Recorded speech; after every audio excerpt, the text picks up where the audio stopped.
오늘 제목이 나와 같이 되기를 기도합니다. 나와 같이 되기를 기도합니다. 29절 바울이 이르되 말이 적으나 많으나 당신뿐만 아니라 오늘 내 말을 듣는 모든 사람도 다 이렇게 결박된 것 외에는 나와 같이 되기를 하나님께 원하나이다 하니라. 이렇게 돼 있어요. 원하나이다 밑줄 한번 그어 두시고, 이 원하나이다 라고 하는 이 단어는 원어를 보면 원어 발음을 한번 해볼게요. 유코마이라고 써요. 유코마이. 원어로는 유코마이는 하나님께 기도하다 이런 뜻. 하나님께 기도하다. 그러니까 사도 바울이 지금 자신을 변론하는 법정 앞에서 너희가 내가 결박된 것 외에는 예수 믿기를 내가 기도할게 그러는 거예요. 왜냐하면 예수 믿는 것은 사실은 우리가 전도한다고 믿어지는 것이 아니라 하나님이 선택한 자들에게 우리가 전도함으로 믿게 되는 거예요. 구원이란 누구 손에 달려 있는 거예요? 하나님 손에 달려 있는 거예요. 그러니까 사도 바울이 왕과 또 베스도와 버니게에게 뭐라고 그러느냐? 결박된 것 외에 당신들도 나와 같이 예수 믿게 되기를 내가 기도합니다. 이렇게 이야기하는 거예요. 우리가 이 땅을 살아갈 때에 나와 같이 되기를 기도한다, 나와 같이 되기를 원한다, 이런 말 쓰는 거 쉽지 않아요. 그죠? 사실은 지금 사도 바울이 예수를 믿어서 예수를 믿지 않는 사람들에게 너희가 나와 같이 되기를 원한다라고 이렇게 요청하듯이, 우리가 직장에서 사업장에서 살아가는 삶의 터전에서 특별히 자식들 앞에 얘들아 여러분이 나와 같이 되기를 원합니다, 이렇게 말하는 거 쉽지 않아요. 그러나 말할 수 있는 능력과 말할 수 있는 배포가 있을 수 있는데, 그것은 예수를 제대로 믿을 때 가능할 줄로 믿습니다. 주님을 온전히 나의 중심에 모일 때 내가 뭐라고 말할 수 있어요? 내가 믿는 예수를 믿기 원한다 말할 수 있지요. 공부를 잘하는 사람의 특징은 머리가 좋은 것이라고 우리가 생각하지만 맞기도 하고 아닌 것 같기도 하고. 왜냐하면 에디슨은 지력은, 인사이트는 1%고 나머지 99%는 노력이다, 이렇게 위로되지요. 위로되지 않아요?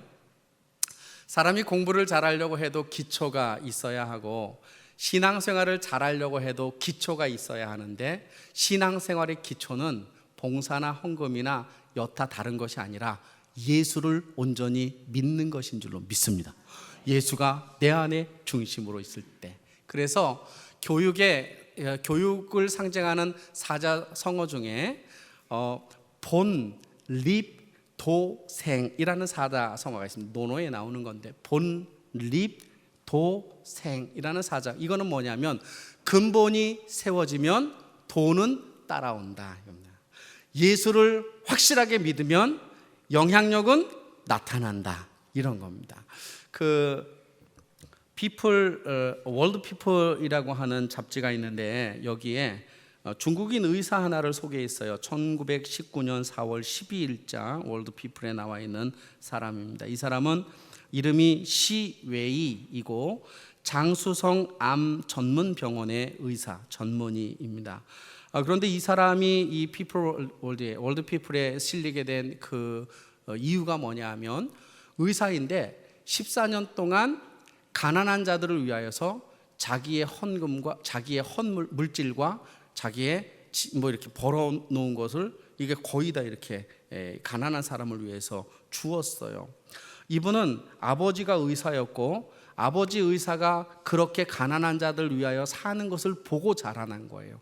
근데 2005년도에 암이 심하게 걸린 가난한 시골 환자 하나가 자기 병원을 찾아왔는데, 업무과에서 돈이 없으므로 치료해 줄 수 없습니다, 이렇게 돌려보내는 것을 보게 되었어요.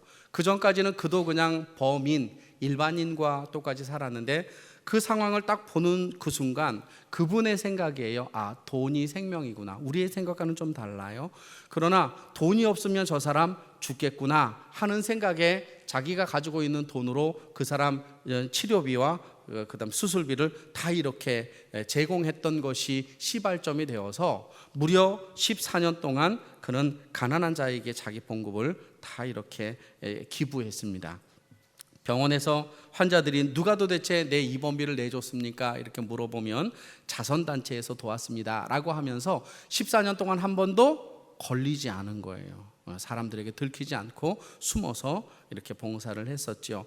얼마나 이 사람이 다른 사람을 도와주었느냐 하면 중국 춘절이 왔는데 춘절에 말기 암 환자가 입원비 때문에 어려워하고 있어서 그 당시 5천 위안 한 100만 원 못 미치지만 이 물질을 그 사람이 입원비로 제공해 주고, 춘절에는 중국 사람 다 집에 가잖아요. 우리나라 추석이나 설날처럼 집에를 못 갔어요. 왜냐하면 돈이 없어서.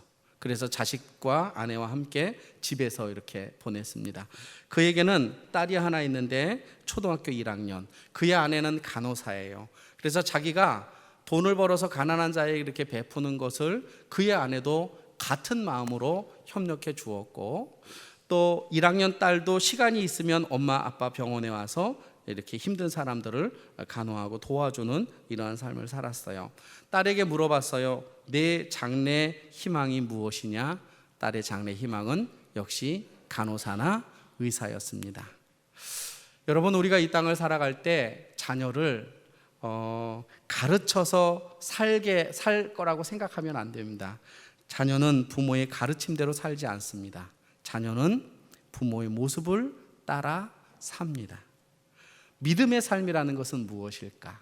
내가 정말 예수를 믿고 산다라고 하는 것은 무엇일까? 그것은 나와 같이 당신들도 예수 붙잡고 살아야 된다라고 말하고 보여주는 삶이 진정한 믿음의 삶인 줄로 믿습니다. 우리가 다 예수 믿잖아요, 그죠?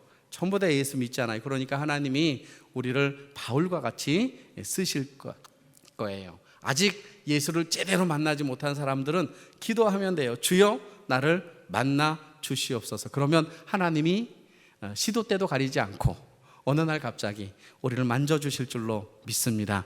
간절한 소망이 있기를 소망합니다. 자, 그렇다면 나와 같이 되기를 원합니다 라고 했던 이 바울의 이 요청 속에 우리는 어떤 것들을 한번 내 삶에 투사하고 적용해 봐야 될까? 첫 번째, 바울이 나와 같이 되기를 원한다라고 하는 이 말에는 예수를 드러낸 자로 쓰임받으라 라는 뜻입니다. 예수를 드러내는 자로 쓰임받기를 원한다. 오늘 본문 24절, 바울이 이같이 변명하며, 이렇게 변명하며라고 하는 이 단어는 NIV 성경에는 방어하다, 디펜스, 방어하다라는 단어예요. 그러니까 자기가 지금 범죄자로 몰리게 되어서 자기를 방어하는 그 변명하는 그 시간에 예수 부활, 그 다음에 예수님이 나를 부르셨고 내가 순종하여 지금 여기에 섰다, 이 얘기를 하니까 베스도가 그 얘기를 듣고 미친 사람이라고 생각한 거예요. 24절, 바울이 이같이 변명하며 베스도가 크게 소리내어 이르되 바울아 내가 미쳤도다 그랬어요. 야, 너 미쳤구나. 어떻게 그렇게 미쳐? 야, 너 제정신이 아닌가 봐. 너를 미치게 한 거는 성경을 너무 많이 읽어서 그렇게 미친 거야. 성경 읽지 마. 그렇게 얘기했겠죠. 제 추측입니다. 24절, 바울이 이같이 변명하며 베스도가 크게 소리 내어 이르되 바울아 내가 미쳤도다. 내 많은 학문이 너를 미치게 한다 이랬어요.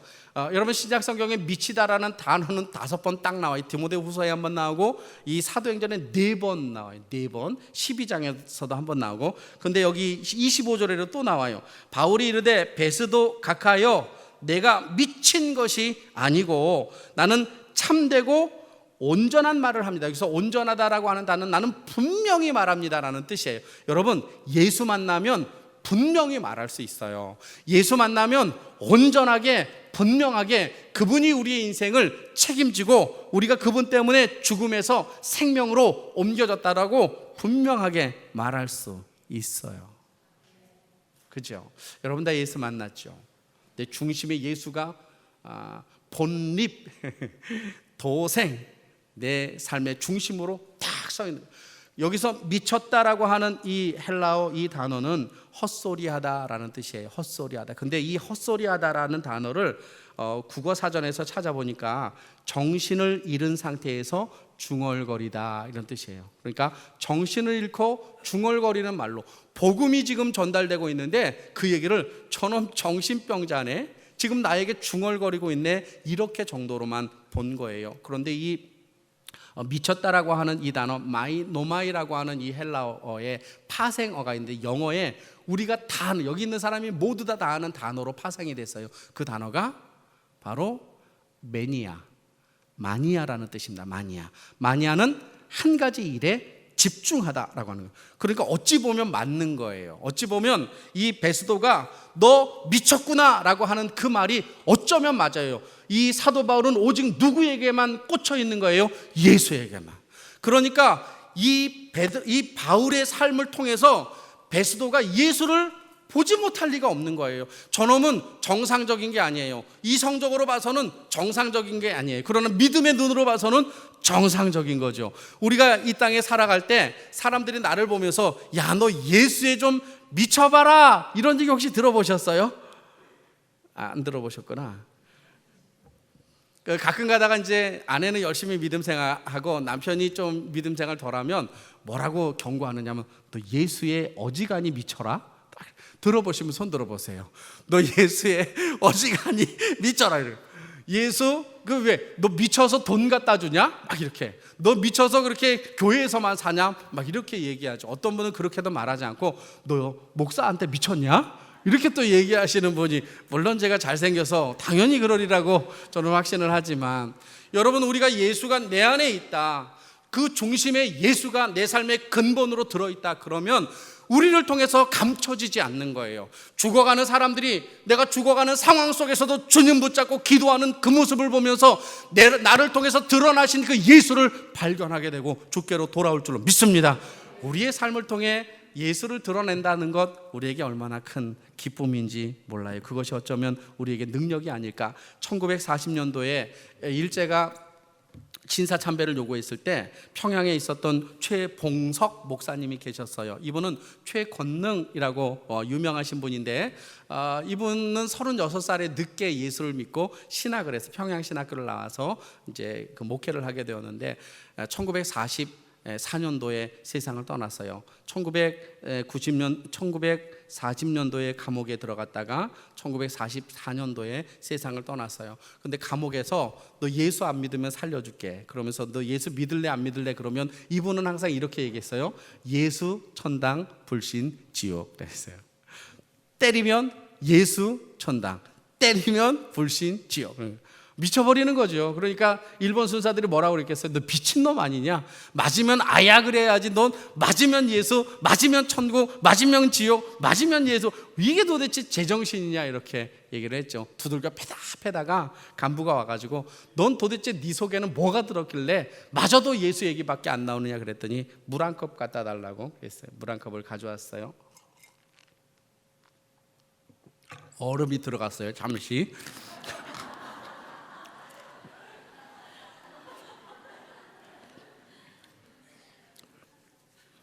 의도한 거 아닙니다, 전혀.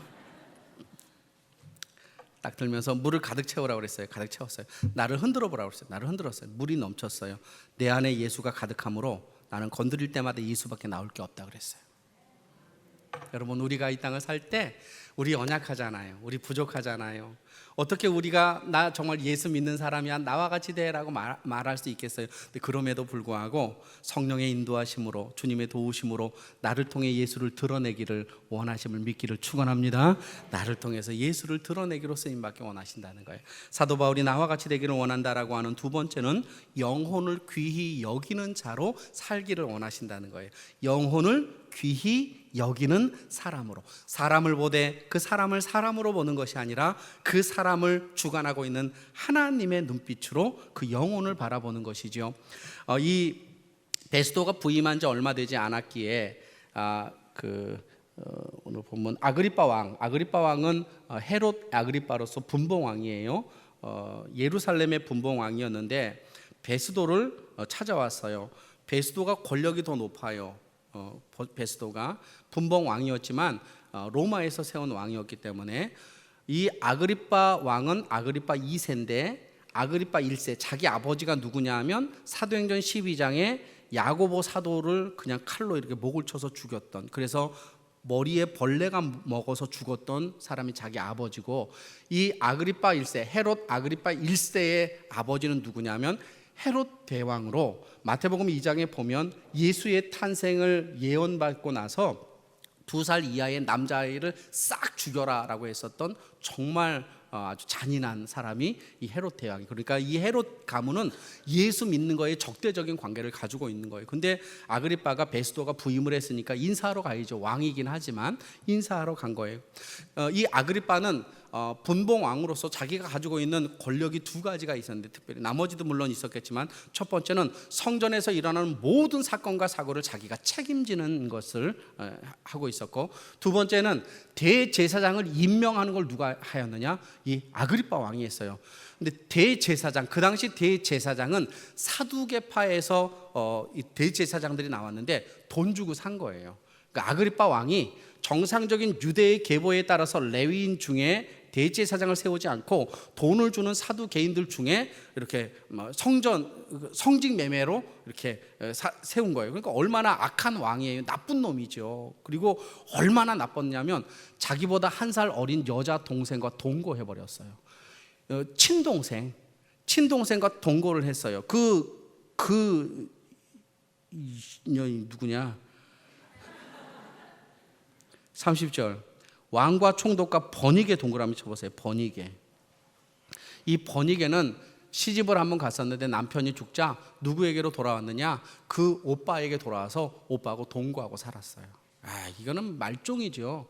콩가루 집안이라고 우리가 얘기를 하잖아요. 어떻게 사촌이면, 사촌도 안 되잖아요. 우리가 동성동본이 결혼할 수 있는 우리나라의 법적인 조건은 8촌 이상이 되면 동성동본이 되어도 결혼할 수 있다고 그랬어요. 근데 이 친구들은 오빠와 한 살 어린 이 누이가 같이 동거하고 있었어요. 그러니까 예루살렘에서 이 사람들의 평판이 엉망이죠. 아니 막 이렇게 엉망인 거예요.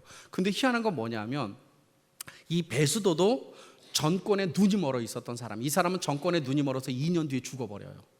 그러니까 권력만을 추구하는 베스도, 그 다음에 온갖 부정과 부패와 그리고 자기 동생까지도 데리고 이렇게 사는 파렴치한 이 아그리빠 왕, 그리고 자기 오빠가 살자고 그랬다고 대뜸 살아버리는 이 버니게, 이 세 명이 딱 앉아 있는 거예요. 근데 사도 바울이 뭐라고 그러냐면 여러분 예수 믿어야 돼요, 그런 거예요. 여러분 예수 믿어야 돼요. 아그리빠 왕이요 선지자를 아십니까? 알 줄로 믿어요. 예수가 선지자가 예언한 그분이거든요. 당신 예수 믿으면 변화될 거예요. 예수 믿으세요. 이렇게 얘기한 거예요. 여러분, 우리가 삶을 살아가면서 우리의 기준과 가치관에 조금만 모자라도 얼마나 혼란하고 얼마나 비난하나요? 우리는 우리의 가족들도 나에게 좀 서운하게 한다고 하여 칼질을 하잖아요. 부모가 자식을, 자식을 부모가, 형제들끼리 칼질을 하잖아요. 근데 지금 사도 바울은 이 이스라엘 땅에서 내놓은 원수와 같은 이 아그리빠 그리고 버니게와 같은 그 자들에게 뭐라고 그러느냐? 예수 믿으라 라고 요청을 하고 있는 거예요. 우리가 미워할 사람이 있을까요? 여러분 어떠세요? 우리 주변에 미워해야 할 사람이 있을까요?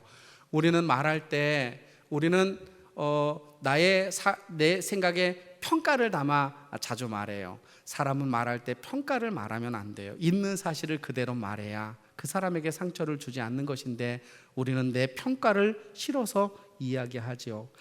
사람을 볼 때 그 사람이 어떤 사람인가가 중요한 것이 아니라 그 사람의 영혼의 가치를 두고 바라볼 수 있는 그 사람이 하나님을 믿는 그리스도인인 것이죠.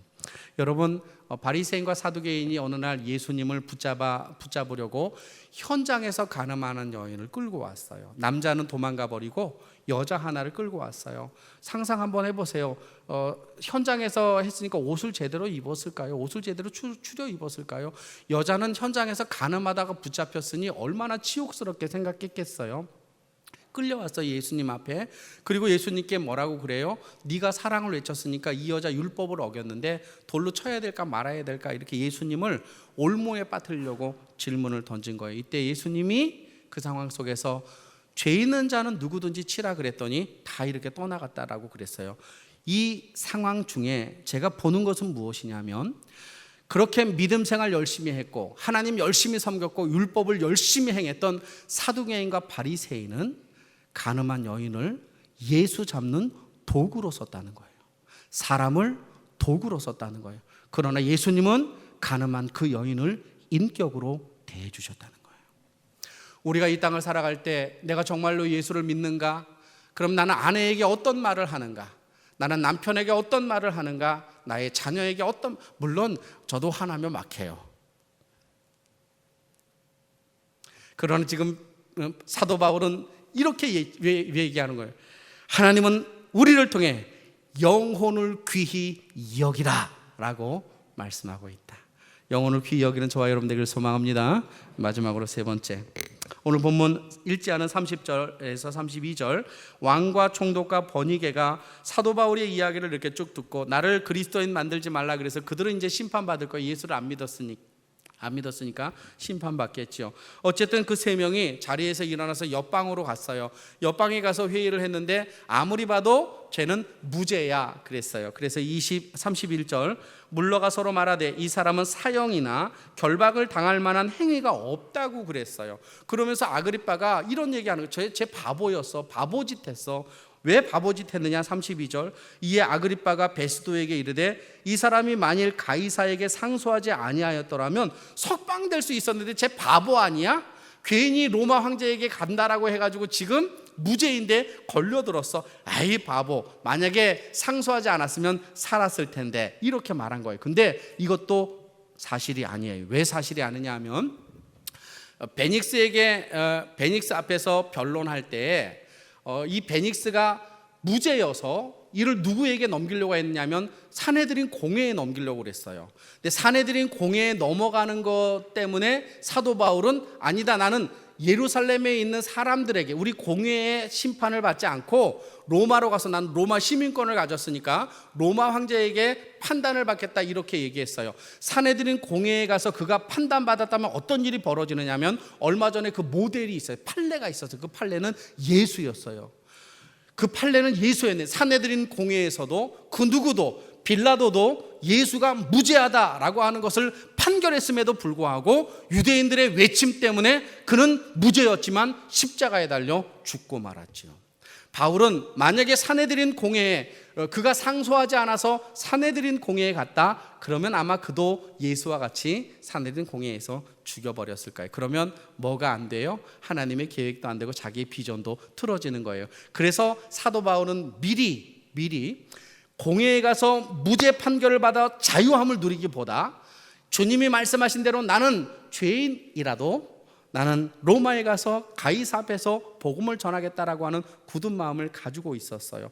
그래서 3번의 판결을 받는 중에 그는 내가 무죄다라고 하는 말을 한 번도 한 적이 없이 우리는 예수를 믿어야 하고 그 예수께서 나를 이렇게 변화시켰고 그리고 나는 그분을 위하여 산다, 이렇게 말하는 거예요. 그러니까 오늘 본문에 등장하는 아그리빠가 베스도에게 참 바보짓해서 저 친구 상소하지 않았으면 살 수 있을 텐데, 이렇게 말한 것은 사실은 별 의미가 없어요. 중요한 건 뭐냐?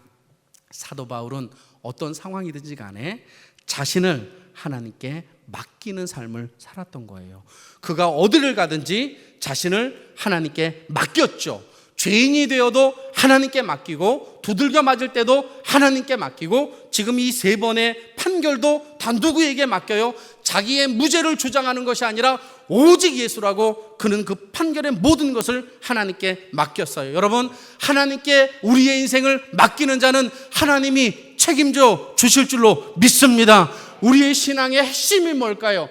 살아가면서 너무나 어려운 것들 많지 않습니까? 힘든 일 많지 않습니까? 내가 내 입으로 해낼 수 없는 일들이 얼마나 많습니까? 사업하면 사업장에서, 직장이면 직장에서, 사람과 가정과 모든 영역 속에서 우리는 너무 어렵고 힘든 일이 많아요. 그래서 내가 무엇인가 해야 될 것 같고, 내가 무엇인가 그것을 책임져야 할 것 같아요. 근데 그럼에도 불구하고 하나님께 맡기기를 축원합니다. 하나님께 맡기는 자, 그 자 하나님이 책임져 주실 줄로 믿습니다. 저는 성경을 볼 때 이방인 여인 중에 너무나도 탁월한 여인이 3명 등장하는데, 이름은 2명만 마태복음 그 다윗의 예수의 족보에 들어갔어요. 솔로몬을 낳은 아내는 밧세바가 아니라 우리아의 아내, 이렇게 되어 있어요. 등장하는 인물이 라합이라고 하는 여인과 그리고 롯이라고 하는 여인이에요. 이 라합이라고 하는 여인은 여호수아가 정탐꾼을 여리고성에 보냈을 때 여리고성에서 여관업을 하고 있었던 이 여인이었는데, 누구도 그들에게 복음을 전해준 적이 없죠. 근데 이 여자는 그 집이 여관업이었기 때문에, 그리고 그가 지나가는 사람들이 그곳에서 하는 말을 들었어요. 야, 이스라엘 사람들이 믿는 그 하나님은 대단한 것 같더라. 홍해도 그냥 이렇게 열고, 뭐 홍해도 열고 이렇게 들어오고, 아말렉도 물리치고, 얘 대단한가 봐. 이렇게 이야기를 한 거예요. 그러니까 들었던 소문을 전달한 거죠. 그러니까 이 라합은 뭘 들은 거예요? 소문을 들은 거예요. 근데 그 소문을 믿어버렸네. 그 소문을 믿은 거예요. 그래서 정탐꾼이 왔을 때 뭐라고 그래요? 나는 상천하지의 하나님을 믿는다 그랬어요. 당신이 믿는 하나님을 나는 믿는다. 소문을 듣고. 우리는 말씀을 읽으면서도 주를 믿지 못하는데, 이 사람은 소문만 듣고도 누구를 믿은 거예요? 하나님을 믿는 거예요. 그래서 자신과 자신의 가족의 생명을 누구에게 맡겼어요? 하나님께 맡겼어요. 너희들이 여리고성을 치러 들어올 때 우리 가족은 온전히 하나님께 다 맡긴다. 우리를 구원해다오. 그들은 살았어요. 이 여인은 소문 때문에 그 소문을 믿음으로 반응하여 그는 살았어요.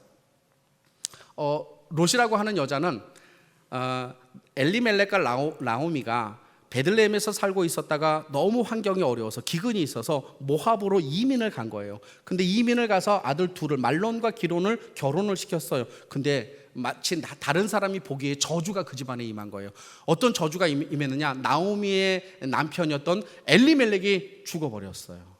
엘리멜렉이 죽은 것은 그래도 나이가 있어서 죽었다라고 이렇게 이야기하고 치부할 수 있는데, 큰아들 말론과 둘째 아들 기론까지 죽어버린 거예요. 그러니까 오르바와 룻이라고 하는 며느리가 둘이 있었는데 과부만 있는 거예요. 나오미와 또 오르바와 룻 3명만 있는 거예요. 나오미가 곰곰이 생각하니 이러면 안 되겠다 생각이 들었어요. 며느리 인생길 맞겠다. 며느리를 돌려보내려고 그랬어요. 그러니까 오르바는 돌아가 버렸고 룻은 남았어요. 근데 룻이 남으면서 뭐라고 나오미에게 그랬느냐는, 나는 어머니를 따라가겠다. 당신의 백성이 나의 백성이요, 당신의 하나님이 나의 하나님이라고 고백한 거예요. 근데 저는 성경을 읽을 때 이게 너무나 의아한 거예요. 이게 너무나 믿어지지가 않은 거예요. 왜 믿어지지가 않느냐? 그 하나님이 엘리멜렉이 죽을 때 뭐 하셨느냐? 자기 남편 말론이 죽을 때 뭐 했느냐? 그 동생 기론이 죽을 때 뭐 하셨느냐? 모압 땅에서 그의 남자들 싹 죽었는데 하나님은 도대체 뭐 했는가? 그 여인들은 모함 여인들이에요. 하나님 안 믿는 여인들이란 말이에요. 그 집에 시집 와서 하나님을 믿게 되었는지 그건 잘 모르겠지만, 근데 그런 상황에서 환경이 하나님을 믿을 수 없는 상황임에도 불구하고 이 롯은 뭐라고 고백했느냐? 그럴지라도 당신의 하나님이 나의 하나님입니다. 우리의 인생이라고 하는 것, 우리가 하나님께 맡긴다라고 하는 것 너무나 가벼운 것 같아요. Don't be afraid. 두려워하지 말라 그래도 우리는 두려워해요. 하나님이 계심에도 불구하고 하나님께 맡기면 되는데, 작년에 맡겼어요. 그 전년도에 맡겼어요. 지금은 맡기기 힘들어요.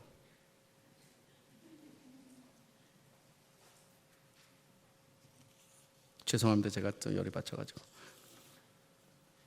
시편 37편 5절, 정숙한 마음으로 내 길을 여호와께 맡기라. 그를 의지하면 그가 이루시리라. 다시 한번, 내 길을 여호와께 맡기라. 그리하면 그를 의지하면 그가 이루시리라. 믿기를 간절히 소망합니다. 기도 한번 하겠습니다. 말씀 붙잡고, 주님 내 인생을 붙잡고 계심을 믿습니다. 이 시간 함께 기도 한번 합시다.